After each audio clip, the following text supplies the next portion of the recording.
What's going on? It's Ballistic Beats, BLysticProductions, Ballistic, this, that, all that. Back with another video. This particular video is a little bit overdue, and I know that, but I'm here and I'm doing it now. So show some love. Hit the like button, hit the subscribe button if you like this. If you want to see more, give me that motivation and show some positive feedback. If you got negative feedback, just click off the video and do something else. But we back. I'm doing another MPC workflow video though. I'm just gonna turn it on, no edits, and give you just a walkthrough and my thoughts as I make a beat on the MPC Live 2 today. Might do another one with the MPC key, which is pretty much the same thing, except it got keys. It's a little bit easier to get the melodies out when you got a full 61 key keyboard, but it's another thing.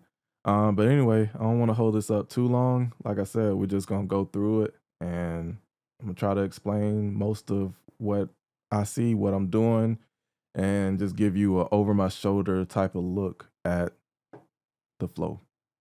Let's go.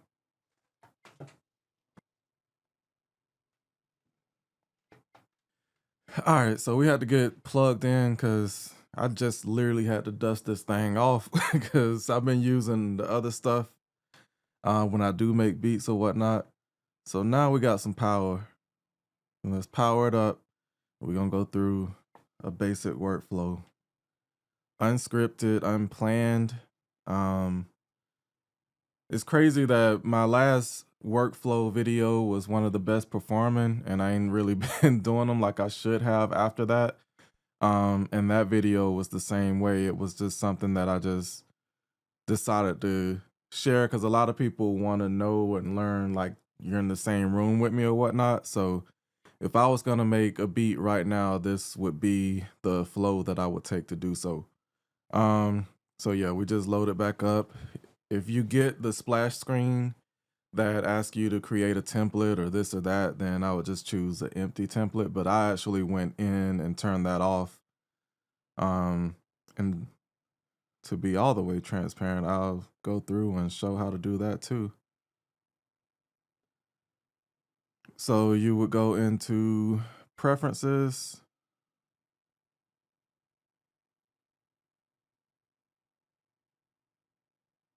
Project defaults, new project dialog. You can have demo template, recent or whatnot. That's probably where it is if you never changed anything, but I turned that to off. All right, so what we gonna do? I guess I'll start with some sounds or whatnot since that's like recent updates. So I'm gonna swipe from the side there. You can go in the menu and click sounds right there, or you can swipe from the side of the main menu and sounds right there.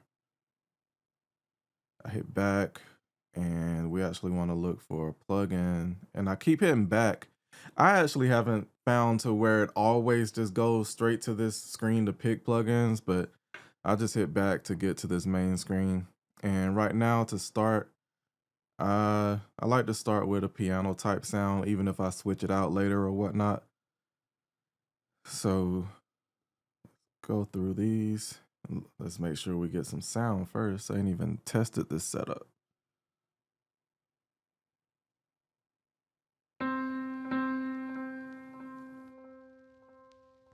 Make sure my speaker off.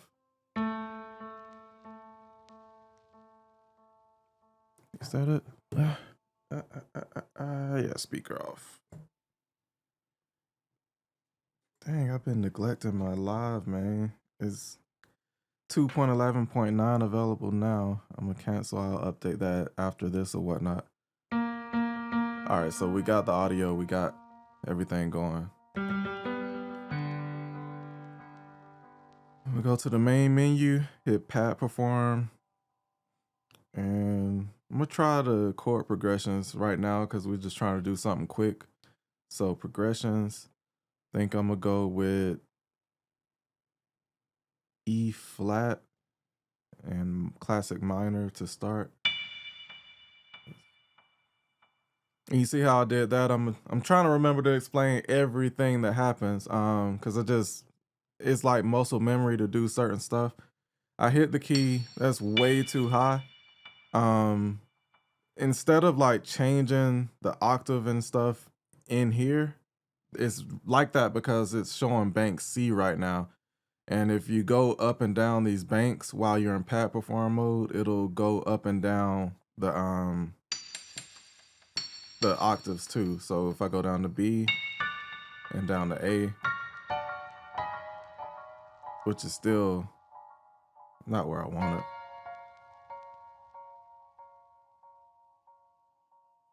So since that's not where I want it, I'll hit scale and octave right here. Double click. If I hit back, it's on octave 4. I'm gonna go down to like octave 2. Actually choose it. Go back to E flat or D sharp. I like that range to get started.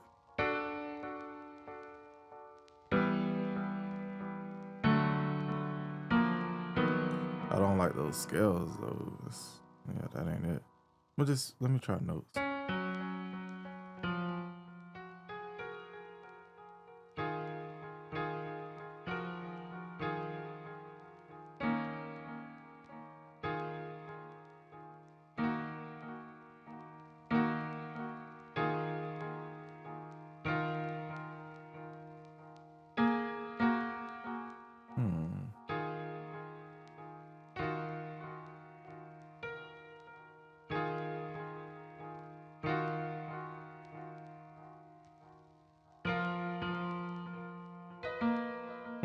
It sounds crazy, right?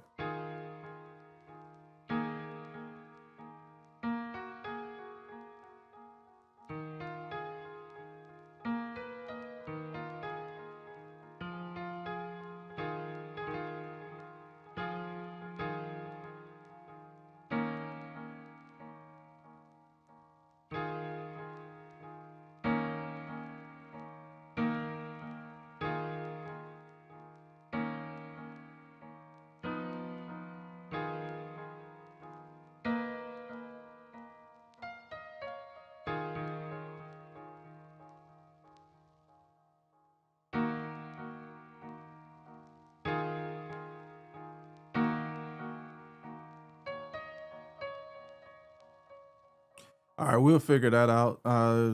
Since that's like part of the idea, I'll show how I'll do that sometimes with this. So I'm gonna go back to the main menu. We are on 140 BPM, which is decent. I'm gonna put it on like 147. I might go back.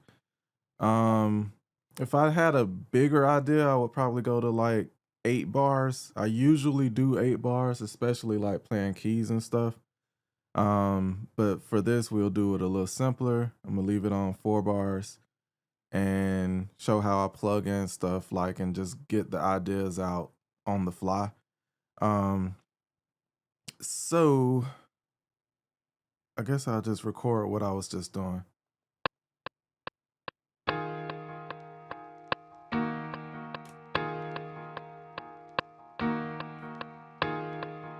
All right, so I wanted a little turnaround piece at the end, so that's cool. And it's that speed caught me off guard, but it just sometimes I just want to adapt with where it goes.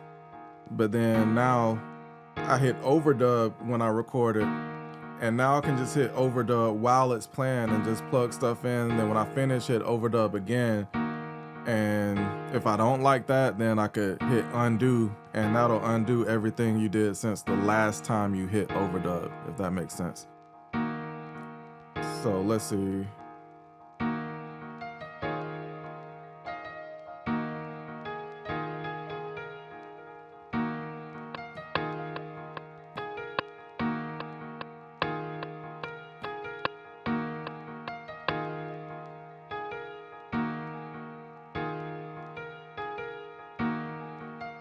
Okay, so that's cool. But I heard one note that I want to change, and I could just undo it and do it again, but I'm gonna show another way. I hit the grid icon, this little tic-tac-toe looking thing, and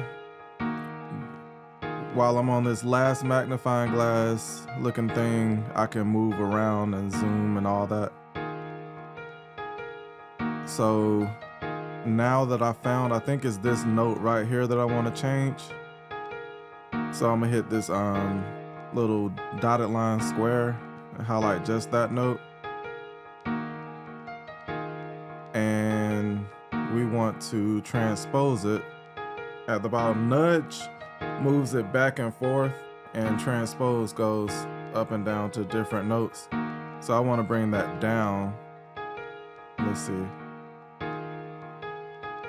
Yeah, like that.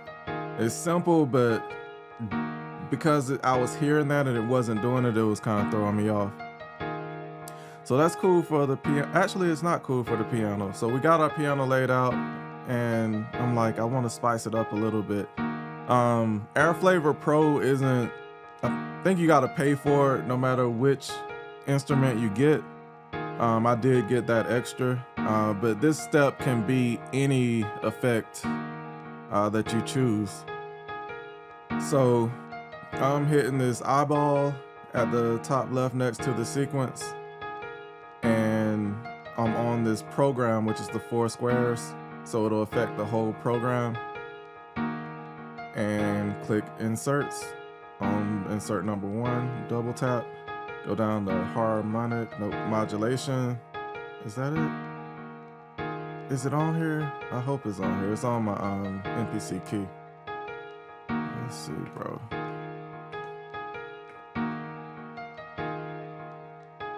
Oh, I see. I just got it like separated different on here. It's fine.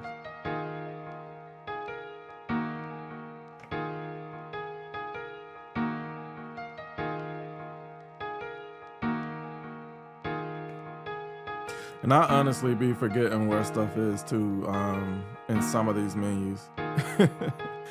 But basically, Airflavor Pro is kind of changed the harmonics and just the sound overall. So that's one way to remember it. And then you got dynamics, which is going to be your compressors and limiters and stuff like that.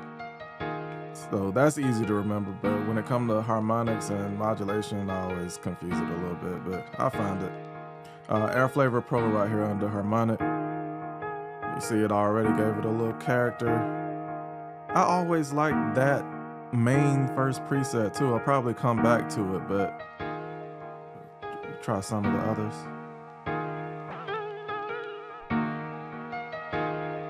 VHS is pretty cool.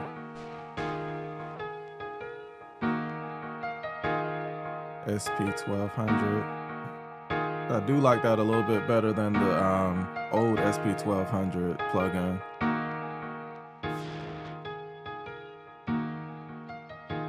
It's MPC 3000.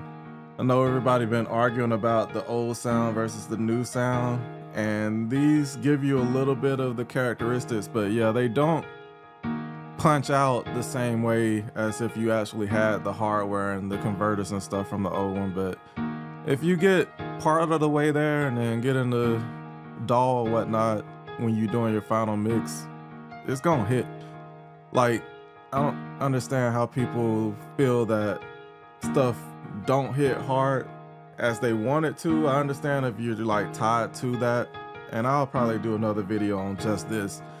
But if you look at 808 Mafia and all these people, that some people might see certain ways and see real hip hop or messing up hip hop. Like, I'm from Georgia, and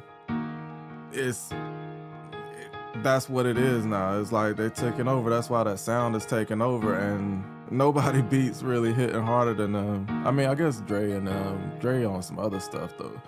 But anyway, I'm getting off topic here. Point is, you can make beats in FL Studio or something, and if the mixer know what they're doing, they gonna get it to hit. Like, hitting ain't a problem.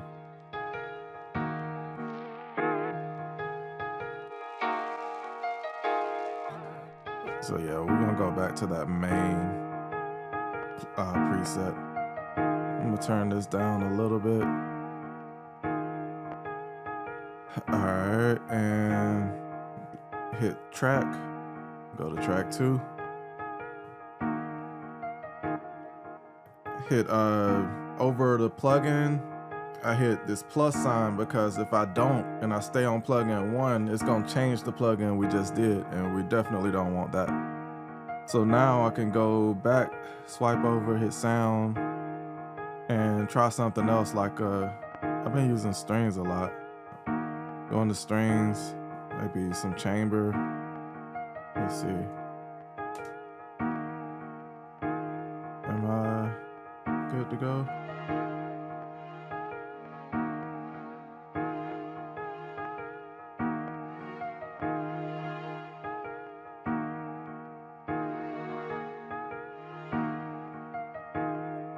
And what just happened, I just thought about it. I haven't been on my live like that. So if you're thinking about the MPC X SE and the MPC key that have the 4 gigs of RAM, these sounds do load up a little bit faster in those. So I'm on this string. So I'm gonna change it and keep hitting, and you'll see that it take a little bit to catch up.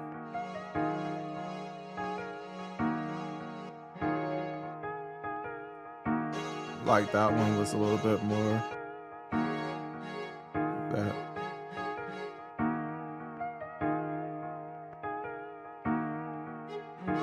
That took a long time, so yeah, that's a thing.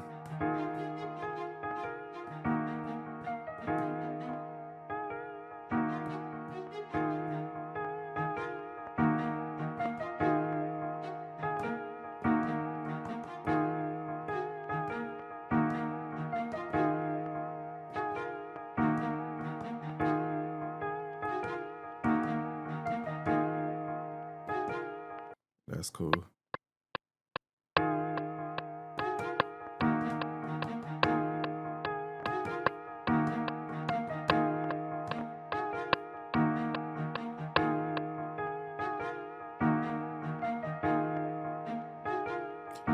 All right, that's cool. Everything sounds on beat. I'm gonna go to track 3 now. Now it's time to start putting some drums in. So I'm gonna hit my drum track or program track. And I can double tap the menu button to get to my sounds, or I can hit menu and go to the browser there. But this little browse, these secondary commands, you can either hit shift and then hit it and it'll do the secondary command that's under these buttons, or you can just double tap the buttons. Like main goes to grid, and I can hit it once and go back to main, back to grid, and flip between them with the same button. So back to menu, places. I have internal, and this MPC Live is actually my external, internal drive that I added in later.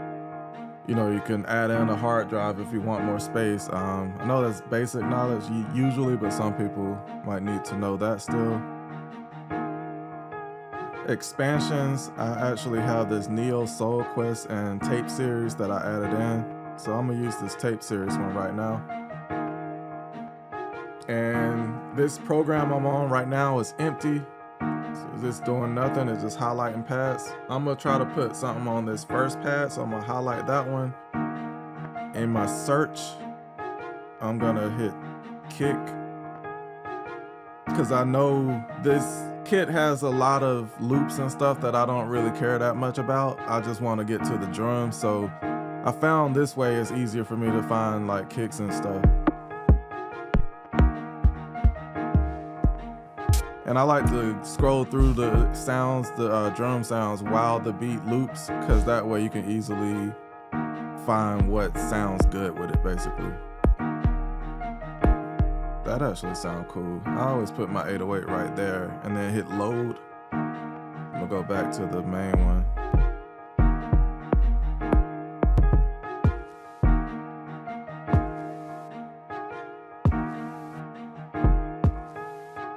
I like that. It ain't the one I'm looking for either, so I'm gonna hit this other pad and load that onto there. And hit this main one. Still looking for a basic kit. That's hard. That's hard. Yeah, that's that. Now I need some hi-hats. So I hit search and type in hi-hat. That ain't come up, so I don't know how they say it. I'm gonna just put hat, so I know the hi-hat's got hat in the title.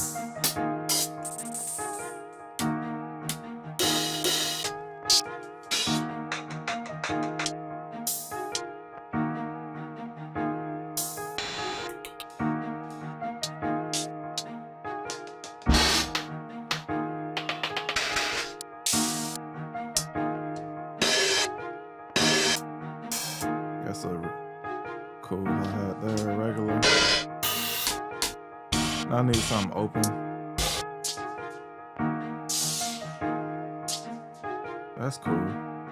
It ain't open, but the reverb and stuff on it make it feel that same type of space that I'm looking for. And I need a snare. Type in snare in the search.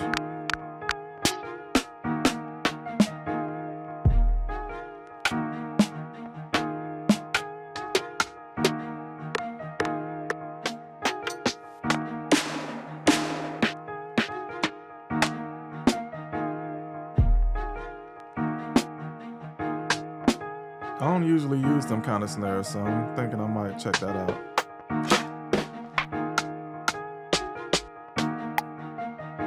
Yeah, that's cool. Maybe effects.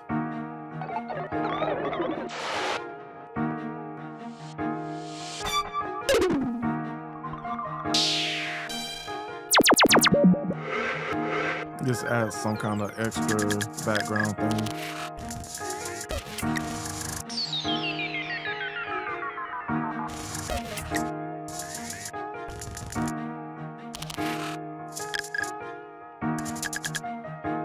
That's alright, I may or may not use it. I actually like that. It's older school sounding, but it's cool. I don't think I need a clap for this one. I'll check out to see how they sound though. It might change my mind. That already kind of changed my mind. So I made a clap right there. And that. All right, so now I'm gonna start with the hi-hat. And you can double tap note repeat to lock it on. Or turn it off. You can hold shift and hit it to lock it on. Or you can just hold it down as you need it, and it's only gonna work while you're holding it. So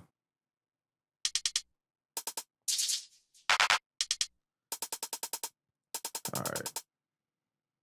So yeah, start with that. And these, when you hold the note repeat or you have it latched on, you'll see the values at the bottom, the quarter note, eighth, 16th, 32nd, 64th, or the triplet. You can turn the triplet on either one. So you can have regular eighth notes and then you can eighth triplets. And you can do 16, 30. So yeah. That's that. I don't know why I prefer the whole note repeat, but I do. Yeah, let's get this recorded.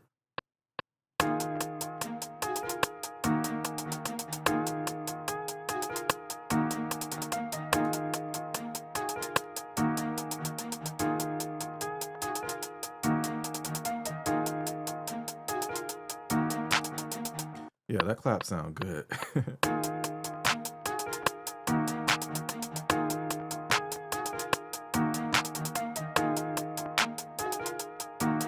And I guess a kick.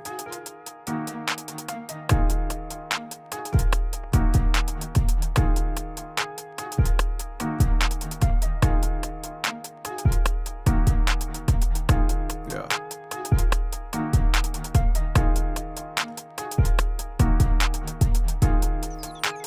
Yeah, I'm gonna add that effect at the end before it turns over to repeat.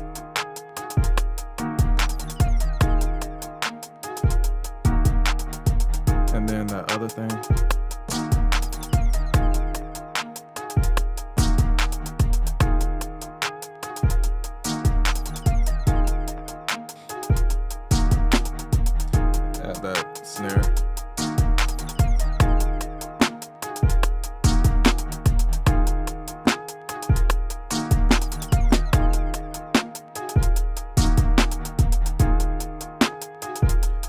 need to do something to that snare. So I'm gonna hit this eyeball and pad and hit that so I'm on the snare.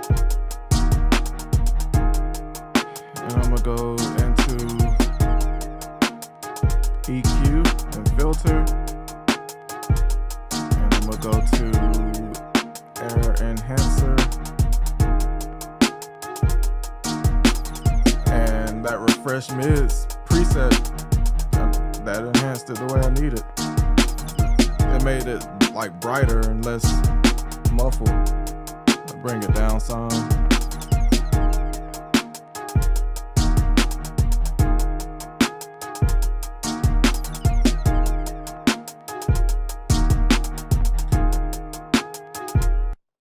I don't know if I want to add anything else or not. I have my Take 5 synthesizer connected. That would need its own separate video, but to get to an external synth, if you have it connected through MIDI with the USB cable from the synth to here, and then the inputs going into the ins and the outs, have it in the output on the synth going to the inputs on the MPC, and now it can communicate that way. If you don't get sound, you actually have to go into the sampler from the menu and hit monitor in, because like now I turned it off and now I get sound, and that's the way you're gonna hear the sound that you get. I may or may not use it, but let's mess around because I like this bass in here.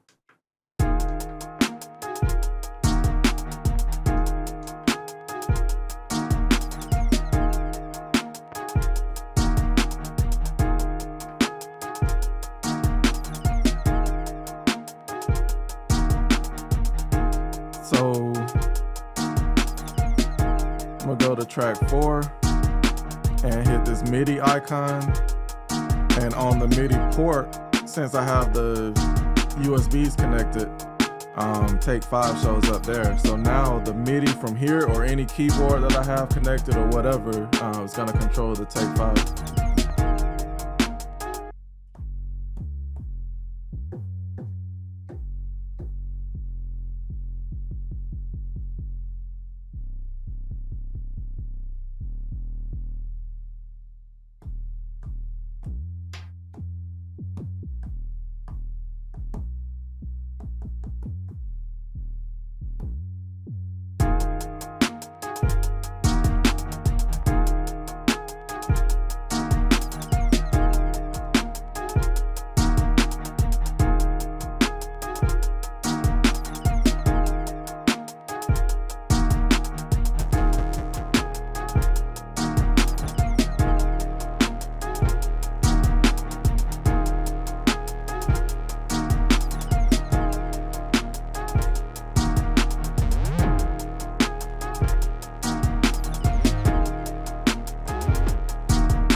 I just like that steady note, so I'm gonna put it in just holding that low end out.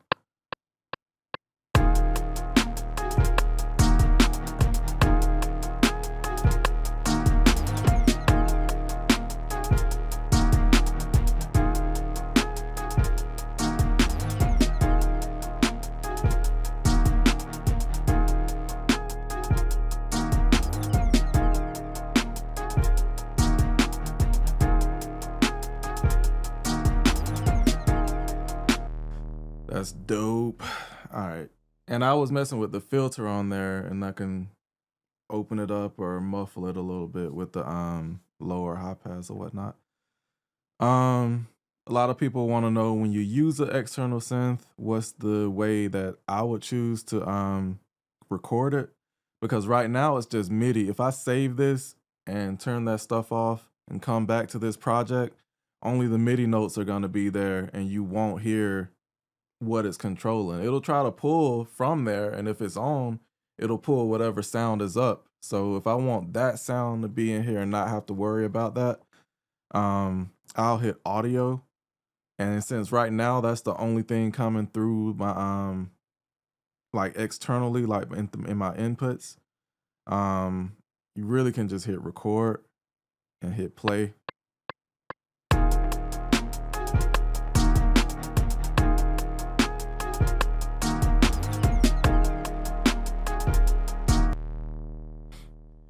I actually had to be kind of quiet there because the mic actually probably would have came through there. Like if I talked, it would have recorded me too.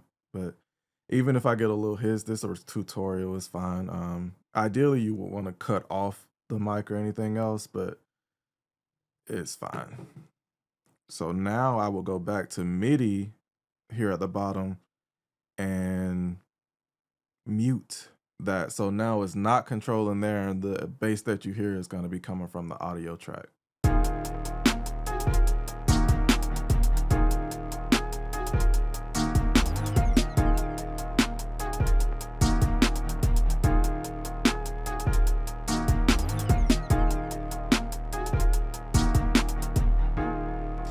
Just muted the drums, hear what's going on.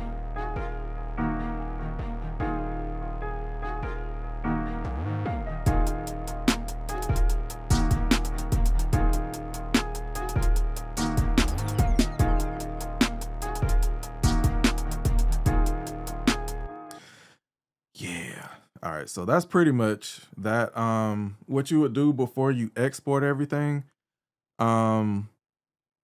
on your drum track, since everything is on the same program and track, like program, I didn't go over that either. You got your sequences, which is like the whole little piece that you're working on.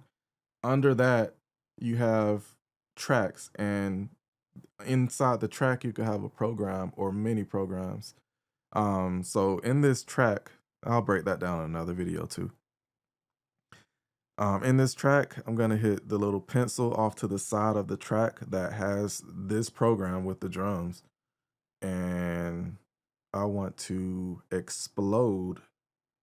And what that does is now that track 3 goes to the next empty track. I had take 5 on track 4, so it's gonna skip that and go to track 5. Now I have each one of those drums on a separate track. The kick is on one track, the snare is on one track, the clap on a track, one hi-hat, the other hi-hat on another tracks, and so forth. The effect on a track, that sound. So yeah, and then from here, you can hit menu and of course save. And when you save it, you can do audio mix down. And if you want everything to export out as stems, you can, where is it? Check the box right here that says explode tracks. And that means every track is gonna have a separate audio file. And I have wave selected. You could change it to MP3 and stuff. Wave is the highest quality. You would at least want to have those waves in case anybody asks for them later or whatnot. You can do MP3s later on, but if you're gonna mix or something or arrange in a DAW, which I prefer to do because you can do the song mode on here, which again, I may do another video on that. I know this is all encompassing, but it's still some things that's gonna require a dedicated video. I'll just export everything as waves. I'm gonna put it in like Ableton or whatnot and arrange and mix and everything in there. So yeah, once you do that, just hit export, and it's gonna export it out. That's pretty much it though. It's overdue for this again, but it's been a lot, man. But I think I'm got everything set up and back to where I can do what I need to do and help you guys and make more content, give my input, my thoughts, and just be a bigger part of the community. Hope y'all can help me grow. So if you haven't already, hit that subscribe button, hit the comment section. Anything that's reasonable that I might have some input on or answer for, I do respond. So if you got anything to say to me, just hit the comment section and we'll go from there. Hit the like button for sure, but I'd appreciate it if you didn't and you hit the subscribe button already. Like, let's do that too. Let's get it up there. Till next time though, y'all hold it down and stay safe, all that good stuff. Peace out.